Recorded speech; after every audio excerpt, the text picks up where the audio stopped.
नमस्कार। कभी कभी तो लगता है कि अपुनिच भगवान है। जी हाँ, ये हम डायलॉग यूज कर सकते हैं। ये डायलॉग बहुत फेमस हुआ था। ये डायलॉग हम यूज कर सकते हैं वात के लिए।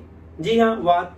जब भी आयुर्वेद की बात होती है या आयुर्वेद में किसी भी बीमारी या इलाज की बात होती है तो हम 3 शब्दों का प्रयोग करते हैं, या आपने ये 3 शब्द हमेशा सुने ही होंगे, वात, पित्त, कफ। ठीक है, आप चाहे ठीक होने के लिए जाइए, इलाज के लिए जाइए, कोई बीमारी समझने की बात करो, घुमा फिरा कर सारी की सारी कहानी इन 3 शब्दों पर आकर रुक के खत्म हो जाती है, वात, पित्त और कफ। पर बहुत बार कंफ्यूजन ये होता है, ये एग्जैक्टली है क्या? वात मतलब क्या, पित्त मतलब क्या और कफ मतलब क्या? वात मतलब क्या, केवल हवा? पित्त मतलब क्या, केवल आग? और कफ मतलब केवल पानी? क्या ये केवल इतने से ही है और इतने में ही सारी बीमारी होके खत्म हो जाती है? तो आज से हम जानना शुरू करेंगे कि एग्जैक्ट वात, पित्त, कफ क्या होता है। और उसमें आज का सबसे पहला वीडियो है वात के बारे में, जिसकी ताकत इतनी ज्यादा है कि जिसको आयुर्वेद में अचिंत्य शक्ति बोला है। अचिंत्य शक्ति मतलब आप इमेजिन भी नहीं कर सकते, इतनी ज्यादा बड़ी ये फोर्स या पावर है। इसकी ताकत के बारे में आयुर्वेद में ऐसे कहा गया है, कफ पंगु पित्त पंगु पंगव मल धातुः। संस्कृत श्लोक है ये। वायु न यत्र नियंते तत्र गच्छन्ति मेधवत। मतलब जो कफ है वो पंगु है, कुछ नहीं कर सकता। पित्त पंगु है, कुछ भी नहीं कर सकता। यहाँ तक कि जो 7 धातुएं हैं, हम अपने वीडियोस में बहुत बार उसका नाम लेते हैं, रस, रक्त, मांस, मेद, अस्थि, मज्जा, शुक्र, ऐसे करके हमारे शरीर में 7 धातुएं हैं जिसने हमारे शरीर को धारण करके रखा है या टिका के रखा है। ठीक, तो वो 7 धातुएं हो या 3 जो मल जिसके बारे में हम बात करते हैं, श्वेत, मूत्र, पुरुष। श्वेत मतलब आपका पसीना, यूरिन, और जो मल आपको निकलता है, ये सारे के सारे कुछ नहीं कर सकते, इनके पास कोई पावर नहीं। ये सब के सब वायु के कंट्रोल में है। जैसे वायु जहां जहां जाती है इनको अपने साथ ले जाती है। इसके लिए ऐसा एग्जांपल दिया है कि जैसे बारिश का मौसम होता है और उसमें जो बादल होते हैं, या कोई अन्य मौसम में भी जो बादल है, वो जहां जहां हवा बहकर जाती है वहां उसके पीछे पीछे सारे के सारे बादल भी जाते हैं। तो इतना पावरफुल ये वात है। इस वीडियो में हम जानेंगे कि वात की कितनी ज्यादा पावर है और क्यों आयुर्वेद में वात को भगवान कहा गया है। पूरी की पूरी जानकारी आज इस वीडियो में। स्वागत है आप सभी का ओज आयुर्वेद में, जहां हम बात करते हैं शुद्ध आयुर्वेद के बारे में। और आज से हम शुरू कर रहे हैं वात, पित्त और कफ के बारे में जानना। बहुत सारी बीमारियों का टाइम आजकल चल रहा है और बीमारियों का नाम सुनते ही लोग सोचते हैं ठीक है हम आयुर्वेद करेंगे। अब आयुर्वेद करेंगे ये सुनते ही, जब भी वो किसी आयुर्वेदिक चीज के बारे में सुनते हैं, किसी डॉक्टर को देखते हैं या कुछ भी पढ़ते हैं, यहाँ तक कि बुक भी पढ़ते हैं, तो 3 ही चीजें सुनाई देती हैं, वात, पित्त, कफ। और लोगों के दिमाग में सबसे बड़ा कंफ्यूजन ये होता है, अरे ये वात, पित्त है, कफ है क्या? हर जगह कोई भी बीमारी हो रही है तो आप लोग बोल रहे हो वात, पित्त, कफ बिगड़ गया। कोई बीमारी ठीक करनी है तो आप बोल रहे हो वात, पित्त, कफ को ठीक करो। ये हर जगह 3 शब्द ही आप लोग क्यों चिपका के रखते हो? ऐसी क्या खासियत है इनमें? तो उन वात, पित्त, कफ को हम समझने का धीरे धीरे आगे आने वाले लेक्चर सीरीज में बात करेंगे। आज उसमें सबसे पहले है वात के बारे में। अब वात को आयुर्वेद में भगवान क्यों कहा गया है, या वात को सबसे पावरफुल फोर्स क्यों कहा गया है, इसे समझने के लिए हम चलते हैं सुश्रुत निदान स्थान का पहला अध्याय, जो पहला चैप्टर है। सुश्रुत संहिता आयुर्वेद के जो बृहत्त्रयी है। बृहत्त्रयी मतलब क्या? 3 ऐसे बहुत सारी संहिताएं हैं, पर आयुर्वेद में 3 संहिताएं हैं जिसको बहुत इंपॉर्टेंट दिया गया है। सबसे ज्यादा इंपॉर्टेंट 3 संहिताओं को खास करके दिया गया है। पहले का नाम है चरक संहिता, दूसरा सुश्रुत संहिता, और तीसरा अष्टांग हृदय या अष्टांग संग्रह, जिसे कि वाग्भट जी ने लिखा है। तो इस तरह की जो ये 3 संहिताएं हैं उसमें से एक है सुश्रुत संहिता। सुश्रुत ऋषि को फादर ऑफ सर्जरी भी कहा जाता है। जो शल्य चिकित्सा थी, जो आपको सर्जरी की जाती है, उसका जो सबसे पहली शुरुआत थी वो हमारे देश में हुई थी और उसका क्रेडिट जाता है सुश्रुत ऋषि को। तो चलिए निदान स्थान। निदान मतलब क्या होता है? जब आपको कोई बीमारी का कारण समझना हो तो वैसे निदान अध्याय, निदान स्थान करके वो चीजें लिखी गई हैं कि उसमें अलग अलग बीमारी के अलग अलग कारण समझाए गए हैं। जब आप बीमारी के कारण को समझेंगे तभी तो ठीक से इलाज कर पाएंगे, तो उन्होंने उसमें कारण बताया है। तो निदान स्थान के पहले अध्याय में जब सुश्रुत ऋषि भगवान धन्वंतरी से एक सवाल पूछते हैं। अब आयुर्वेद का जितना भी सारे जो अध्याय लिखे गए हैं वो डायलॉग फॉर्म में लिखे गए हैं कि जो शिष्य हैं वो सवाल पूछते हैं और जो भगवान है या जिनको ज्ञान है वो उसका उनको जवाब देते हैं। तो धन्वंतरी तो भगवान धन्वंतरी से सुश्रुत ऋषि सवाल पूछते हैं वायु के बारे में कि इसके क्या क्या गुण हैं, ये क्यों बिगड़ता है, कैसे कंट्रोल हो सकता है, क्या बीमारियां हो सकती है। तो धन्वंतरी जी एक कमाल का शब्द कहते हैं वायु के लिए, वो चेक करते हैं। यह है मेरे हाथ में सुश्रुत संहिता, आप देख सकते हैं। और इसके हम आते हैं निदान स्थान के पहले अध्याय में। इसका जो श्लोक नंबर 5 है, श्लोक नंबर 5 के सेकंड लाइन में वो कहते हैं स्वयं भूरेश भगवान वायु। जो वायु है उसे आयुर्वेद में भगवान के जितना स्ट्रांग बोला गया है। और इसके बारे में भगवान धन्वंतरी कहते हैं कि ये इसके बारे में आप सोच नहीं सकते, ये इतना पावरफुल है, ये हमेशा से रहा है। फिर एक और लाइन 7वें श्लोक में आती है कि स्थिति उत्पत्ति विनाशेषु भूतानामेश कारणम। भूतानाम मतलब अब हम सभी भूत हैं, जो जितने भी जीव इस संसार में जी रहे हैं उनको एज अ भूत एक शब्द से बताया गया है। तो उनकी स्थिति उत्पत्ति और विनाश मतलब वो कैसे पैदा होंगे, कब तक उनकी आयु टिकी रहेगी और कब वो खत्म हो जाएंगे, ये सारे का सारा कंट्रोल वायु के पास है। वायु कंट्रोल करती है कि हमारा जब जन्म होगा, जन्म से लेके हम कितने टाइम तक जिंदा रहेंगे, कब हमारी मृत्यु हो जाएगी, ये पूरा कंट्रोल आयुर्वेद में वात को दिया गया है।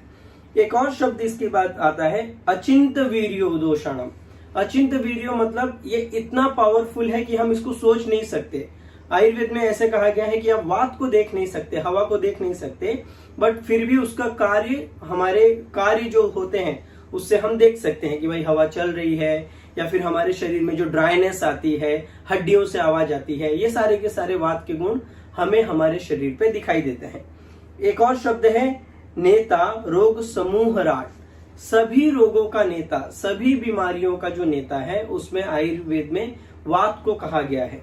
इसलिए आज के जमाने की चाहे इन्फेक्शन जैसी जो बीमारियां हम बहुत सारा सुन रहे हैं कि किसी को इन्फेक्शन हुआ, सर्दी हुई, खांसी हुई, कुछ समय में हार्ट अटैक आया और खत्म हो गया, या ब्लीडिंग हुई वो खत्म हो गया, ये सारे की सारी पावर जो है वो वात की है। और क्यों आयुर्वेद में वात को इतना ज्यादा इंपॉर्टेंट दिया जाता है उसको और डिटेल में समझने के लिए हम चलते हैं चरक संहिता सूत्र स्थान के 12वें अध्याय का 8वां श्लोक। ये है मेरे पास चरक संहिता। चरक संहिता का हम इसमें चलते हैं सूत्र स्थान के 12वें अध्याय में। उसमें कमाल का श्लोक लिखा है। अब चरक संहिता भी जो है वो डायलॉग फॉर्म में लिखी गई है। इसमें भगवान आत्रेय से सवाल पूछे हैं उनके शिष्यों ने और वो जवाब देते गए हैं। तो वो जवाब देते हुए वायु के इंपॉर्टेंस, उन्होंने भी पूछा कि वायु क्यों बिगड़ता है, वायु होता क्या है, वायु के क्या गुण है, वो कौन कौन सी बीमारियां कर सकता है, और अच्छा वायु की बीमारी हो जाए तो फिर हमें क्या करना चाहिए, किसी व्यक्ति को वायु के रोग से वो कैसे बच सकता है। वो सारे सवाल जब उनसे पूछे गए तो उन्होंने वायु के आंसर दिए। आज इसमें हम केवल वायु के इंपॉर्टेंस वाली बात ही करेंगे, आगे आने वाले वीडियोस में अलग चीजें जानेंगे। पहला ही शब्द कहते हैं वायु तंत्र यंत्र धरा। अब हमारा जो ये तंत्र, जो हमारा जो यंत्र रूपी, हम कहते हैं ना शरीर एक मशीन है, इसका जो यंत्र तंत्र है, जो शरीर है उसके अंदर जो कुछ भी काम चल रहा है, चाहे आपका ब्लड सर्कुलेशन हो रहा हो, खून घूम रहा हो, आप जो श्वास ले रहे हैं, जो ऑक्सीजन ले रहे हैं, वो ऑक्सीजन आपके शरीर के हर एक सिंगल सेल्स के पास जा रहा है। आपका जो बॉडी का ब्लड है वो हर एक सिंगल सेल्स के पास जा रहे हैं। आपके बॉडी के सेल्स जो जिंदा है या आपकी बॉडी में कुछ भी एक्टिविटी हो रही है, हार्मोन्स निकल रहे हैं, वो यहाँ से वहां हार्मोन्स जा रहे हैं। आप जो खाना खा रहे हो वो टाइम पे खाना आपको हजम हो जा रहा है। हजम होने के बाद फिर आपको ठीक से मल या यूरिन ये सब निकल जाता है। फिर टाइम पे भूख लग जाता है, नींद आ जाती है। तो जो कुछ भी एक्टिविटी हो रही है एक सिंगल से सिंगल, यहाँ तक कि जो आप आंख की पलके ऐसे बंद चालू करते हैं वो तक वायु कंट्रोल करता है। आपकी बॉडी में इतना ज्यादा हमारे शरीर में हर चीजों के ऊपर वायु का कंट्रोल है। हम नॉर्मल मॉडर्न साइंस में क्या बोला जाता है कि जो ब्रेन है वो हर चीज को कंट्रोल करता है, बट आयुर्वेद में कहा गया है कि ब्रेन और ब्रेन के ऊपर जो मन है, अब मन का कॉन्सेप्ट मॉडर्न साइंस में देखने नहीं मिलता, बट मन हम सभी जानते हैं या फील करते हैं। यहाँ तक कि कहा गया कि मन की जितनी भी एक्टिविटी है, यहाँ से वहां जो कुछ भी होता है वो सब का सब वायु कंट्रोल करता है। फिर आगे वो जो श्लोक कहते हैं, आगे का जो शब्द है वो ये है प्राण उदान समान व्यान अपान आत्मा। मतलब ये जो वायु है वो हमारे शरीर में 5 अलग अलग तरीके से काम करता है। अब वायु तो एक ही है, इसे समझने के लिए एक एग्जाम्पल से हम समझ सकते हैं। आयुर्वेद के कई सारे टीचर इस तरह के एग्जाम्पल्स देते हैं अपने लेक्चर्स में। वो कहते हैं कि समझिए कि आप व्यक्ति तो एक ही हैं, पर आप ऑफिस में एक अलग काम करते हैं, घर पे एक अलग काम करते हैं, फ्रेंड्स के साथ आप अलग हैं, या आपके जो बच्चे हैं उनके साथ आप अलग हैं। तो हर चीजों के साथ आपका बिहेवियर अलग अलग है। वैसे ही वात हमारे शरीर में है तो एक, पर 5 अलग अलग तरीके से काम करता है। तो वो 5 चीजें क्या हैं, उनके नाम दिए हैं। प्राण, पहला प्राणवायु। आज के जमाने में जो सबसे ज्यादा जो इन्फेक्शन है या बीमारी है, या जो श्वास की रोग की हम बात करते हैं कि कोई तकलीफ हुई और ऑक्सीजन की कमी होने लग गई, लंग्स डैमेज होने लग गया, हार्ट का जो प्रॉब्लम सुनने में आ रहा है, तो ये सुनने के बाद हमें क्लिक होता है कि ये सब आ कहां से रहा है। तो वो सारे का सारा जो कंट्रोल है वो प्राणवायु का है। आने वाले वीडियोस में हम जानेंगे कि प्राणवायु का एग्जैक्ट क्या क्या काम है, कैसे वो बॉडी को कंट्रोल करती है, उसकी बीमारी क्यों होती है और कैसे ठीक करना। तो आपका जो हृदय है या श्वास लेते हैं, जो आप जिंदा है, आपके शरीर में एक एक सेल्स जो जिंदा है वो प्राणवायु है। फिर एक उदान वायु है जिसके कारण आप बोलते हैं, आपकी जो मेधा, सोचने की शक्ति है, जो आपकी पावर है, वो सारी की सारी उदान वायु के पास है। दूसरी वायु उदान, जो कि ऊपर की तरफ से निकलती है। तीसरी वायु का नाम है समान, जो कि आपके पेट के आसपास होती है, जो कि आप जो खाना खाते हो उस खाने को पचाने का काम करती है, इससे फिक्स टाइम तक रोक के रखती है, हाजमा करती है, पाचन करती है, और फिर उनको सार और किट, सार मतलब काम की चीज और बिना काम की चीज, मल में उसको डिवाइड करके फिर बाहर निकाल देती है। इसके बाद चौथी वायु जो है वो व्यान वायु है। व्यान मतलब ऐसी वायु जो कि पूरी बॉडी में आपके घूमती है। तो जो कुछ भी आपकी बॉडी में सर्कुलेशन होने का काम होता है, चाहे वो ब्लड घूम रहा हो, रस धातु घूम रही हो, या कुछ भी चीज जो पूरी बॉडी में घूमने का काम है, वो सब व्यान वायु करती है। और एक अपान वायु है जो कि नाभि के नीचे होती है, जो कि आपका मल है, यूरिन है, जो पीरियड्स आता है महिलाओं को या पुरुषों को, शुक्र निकलता है, गर्भ को धारण करके रखना, ये सारे के सारे एक्टिविटीज उनकी है। तो इस तरह 5 अलग अलग तरीके से हमारे शरीर में जो वायु है वो काम करती है। क्या करती है? प्रवर्तक चेष्टा नाम उच्च वाचा नाम, कि हमारे शरीर में जितनी भी क्रियाएं होती हैं वो सारे का सारा कंट्रोल वायु के पास है, वो हमने देख लिया। फिर एक शब्द आता है नियंता प्रणेता च मनस, मन का जो भी कंट्रोल है। आप आजकल सुनते होंगे कि मन कंट्रोल में नहीं है, हमें नींद नहीं आती है, दिमाग शांत नहीं होता, कुछ न कुछ विचार आते रहता है, और सब लोग कहते भी हैं कि मन, हम बैठे तो यहाँ रहते हैं पर मन हर जगह घूम के आ जाता है। तो मन की जो गति है या जो मन की जो एक्टिविटी है, मन आपके कंट्रोल में है या अनकंट्रोल है, या मन जो भी काम कर रहा है। कई बार आपने या ये वीडियो देखते हुए भी हो सकता है कुछ लोगों के साथ कि वीडियो चालू होगा पर उनका ध्यान कहीं और है, केवल आवाज आ रही है। क्यों? उनको पता नहीं चल रहा, क्योंकि जो मन है वो यहाँ पर नहीं है। तो मन की जितनी एक्टिविटी है वात कंट्रोल करता है। सर्व इंद्रियाणाम उद्योजक, सारी की सारी जो आपकी इंद्रियां हैं, अब चाहे आप ज्ञान इंद्रियों की बात कर लें, ज्ञान इंद्रिय मतलब आपका जो आंख है, नाक है, कान है, मुंह है, स्पर्श इंद्रिय है, इस तरह के, या कर्म इंद्रियों की बात कर ले, जो आपका हाथ पैर, ये सारे जो चीजें हैं, उन सारे की सारी एक्टिविटी, उनका कंट्रोल सब वात के पास है। इन सारी इंद्रियों को अपने काम पे लगा कर रखना, इन सारी इंद्रियों को अपने स्थान पे लगा के रखना, वो वात का काम है। एक शब्द आया है संधान कर, आपके सारे जो जॉइंट्स है, सारी चीजें जो जहां पर जुड़ी हुई है, जैसे लीवर है वो यहीं पर होना चाहिए, स्प्लीन है वो यहीं पे होना चाहिए, सारे जॉइंट्स अपनी जगह पे होना चाहिए। कई बार आप सुनते हैं ना कि भाई गादी खसक गई, ये हड्डी खसक गई, तो वो सारी की सारी चीजें जो अपनी जगह पे कंट्रोल में है, वो सब की सब वात के कारण है। फिर एक और शब्द आता है शरीरस्य प्रवर्तको वाचा प्रकृति स्पर्श शब्दयो श्रोत स्पर्शन्यो मूल, मतलब जो भी इनके जो आप काम करते हैं, जो सुनते हैं, सुनने में आता है, देखने में आता है, समझने में आता है, वो सब वात का काम है। हर्ष उत्साह योनि, जो आपको उत्साह है, जो एनर्जी है, जो कई लोग बोलते हैं सुबह उठने का मन नहीं करता, एनर्जी नहीं लगती, थके हुए रहते हैं। एक शब्द बहुत सुनने में आता है वो है फटीग सिंड्रोम, की बॉडी बहुत थकी हुई लगती है। तो वो जो उसका उत्साह, एनर्जी है, बॉडी थकी हुई है, इसका मतलब है कहीं ना कहीं आपकी बॉडी में वात का जो काम है वो बिगड़ा हुआ है। फिर समीरणो अग्नि, अब आपके शरीर में जो अग्नि है, मतलब जो पाचन का काम है, वो वात के कंट्रोल में है। अग्नि के ऊपर मैंने ऑलरेडी कई सारे वीडियोस डाले हैं ओज आयुर्वेदिक चैनल पे, और उसमें आपको समझाया था, एक शब्द का कोटेशन दिया था चरक चिकित्सा स्थान चैप्टर नंबर 15 का, उसमें आपको बताया था शांते अग्नोम्रियते, अग्नि गई कि व्यक्ति गया। ठीक है, इतनी इंपॉर्टेंट अग्नि है। तो उस अग्नि को जलाकर रखना, प्रज्वलित करके रखना, वो काम बॉडी में वात का बोला गया है। एक शब्द आता है कर्ता गर्भकृति नाम, कि जो गर्भ धारण करने का काम है, गर्भ धारण करने का काम है वो वात के पास है। हैबिचुअल एबॉर्शन जैसे हम बहुत सारे शब्द सुनते हैं कि गर्भपात हो गया, मिसकैरेज हो गया, इस तरह की जो प्रॉब्लम है, गर्भ को धारण करना, तो उत्पत्ति गर्भ धारण होगा तभी कोई पैदा होगा और बाकी चीजें होंगी, तो वहां से लेकर खत्म होने तक वो सारी की सारी पावर वात के पास है।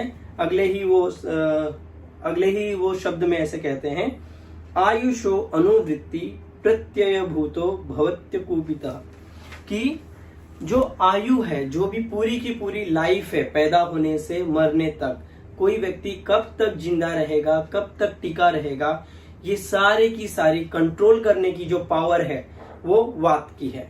इसलिए चरक चिकित्सा स्थान जब आप पढ़ेंगे उसमें एक और उन्होंने चीज बोली है कि बॉडी का जो वायु जो है आपके शरीर में वो बल है, आपके शरीर का जो कुछ भी ताकत है वो वायु के पास है।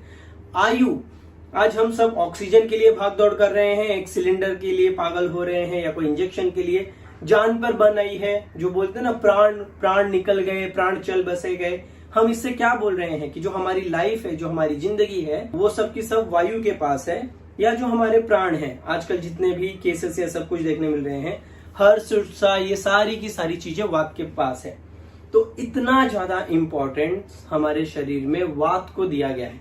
इसलिए हम कह सकते हैं कि कभी कभी तो लगता है अपुनिज भगवान है, मतलब वात ही भगवान है, ऐसा आयुर्वेद में कहा गया है। और सबके सबको पकड़ कर रखना, उनको काम कराना, ये सब वात के पास है। अब ये समझना इतना इंपॉर्टेंट क्यों है?